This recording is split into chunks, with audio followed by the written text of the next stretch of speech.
$180.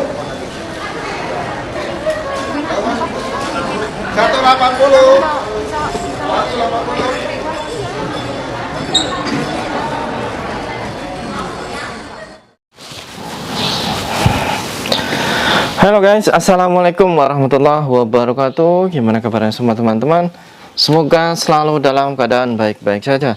Oke, kali ini saya ada sebuah berita yang saya rasa ini sangat penting sekali, khususnya untuk teman-teman kita yang berada di perantauan ya, khususnya di Taiwan. Yang mana seringkali dulu ya, bukan dulu, bahkan nyampe sekarang juga, yaitu tentang masalah pendaftaran email, terus barang-barang kita yang istilahnya dikirim ke kampung ya, dari Taiwan ke kampung. Yang mana di sini banyak juga yang masalah yaitu pajak HP, terus daftar email. Kadang kita sudah daftar email, namun pas nyampe di rumah ternyata emailnya juga tidak aktif ya. Di sini pertanyaannya, apakah mereka mendaftarkan email kita hanya abal-abal atau mungkin hanya sekedar daftar namun sebenarnya tidak terdaftar? Dan kadang juga masalah pajak HP ya, khususnya apalagi untuk HP iPhone, kadang pajaknya sampai segitu mahalnya. Dan di sini ternyata dari cara kerja pegawai tersebut ada beberapa pegawai yang bekerja tidak sesuai dengan ketentuan tersebut. Seperti di sini, 21 pegawai bea cukai bakal kena hukuman ringan hingga berat gara-gara langgar registrasi email. Dan di sini tentunya berkat kerjasama para netizen, khususnya mungkin para TKI, TKW dimanapun berada ya, karena sering memviralkan kejadian-kejadian yang janggal, masalah pajak HP, pajak yaitu barang-barang yang kita kirim, dan yang paling utama yaitu pendaftaran email.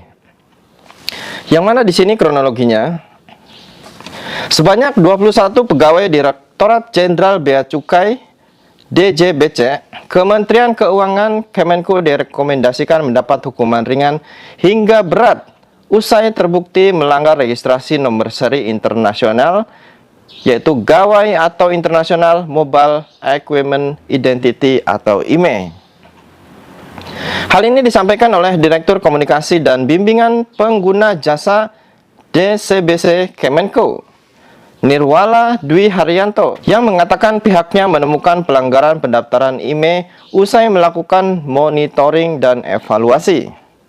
Jadi ternyata emang benar guys ya, masalah pajak HP, pendaftaran email, pantesan ya sekarang kita banyak sekali, khususnya di saya juga banyak sekali yang mengatakan, katanya Mas, saya daftar email udah ya, daftar pajak HP juga udah, saya antri sampai 2 jam, 3 jam, tapi kok pas nyampe rumah ternyata diaktifin, nunggu katanya harus 3 hari, saya aktifin nggak aktif, saya nunggu juga sampai 1 minggu masih juga belum aktif.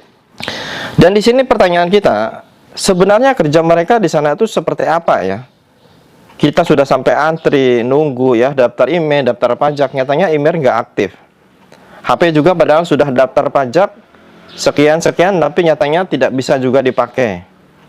Dan saya juga melihat kemarin dari postingan TikTok dari akunnya siapa itu, pas dia pulang, dia mencoba untuk mendaftar email. Sedangkan yang daftar email itu lebih dari 200 orang yang antri. Dan petugasnya di situ hanya ada 2 orang. Coba bayangin. Betapa lamanya, betapa harus berjam-jamnya kita nunggu.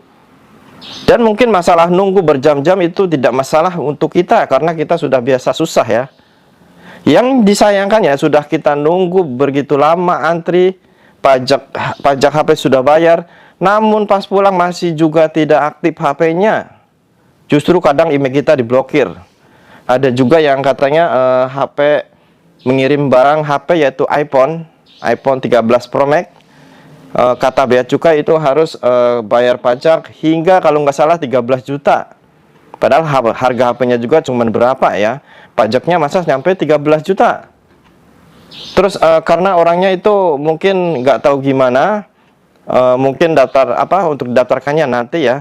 Terus pas lama-lama pas ditebus, pas dibayar itu pajaknya, namun katanya HP tersebut sudah hilang, HP-nya itu tidak ada. Aneh juga kan? Padahal itu HP-nya itu mau diambil dan mau dibayar pajaknya.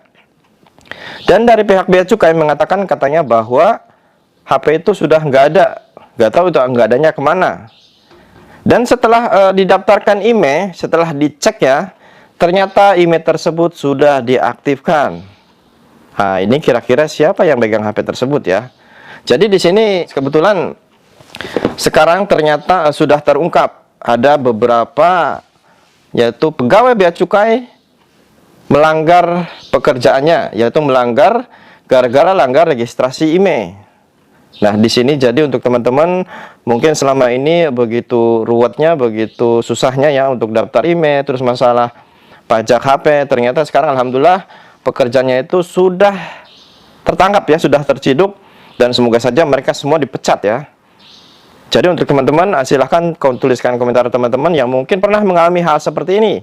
Pajak sudah bayar, IMEI sudah daftar, namun HP tidak bisa dipakai. Silahkan tuliskan komentar kalian ya. Dan saya rasa untuk teman-teman yang mungkin ada masalah tentang daftar IMEI, atau mungkin pajak sudah bayar namun HP tidak bisa dipakai, atau mungkin sudah daftar IMEI tetap saja HP tidak bisa dipakai, kalau seumpama punya TikTok, diviralkan saja biar mereka oknum-oknum yang melanggar registrasi IMEI supaya langsung terciduk ya. Jadi jangan takut, kalau kita benar ngapain takut, langsung saja diviralkan ya. Silahkan coba tuliskan komentar teman-teman yang pernah mengalami hal seperti ini. Oke, semoga bermanfaat. Saya Reni Saputra, Suara TKI.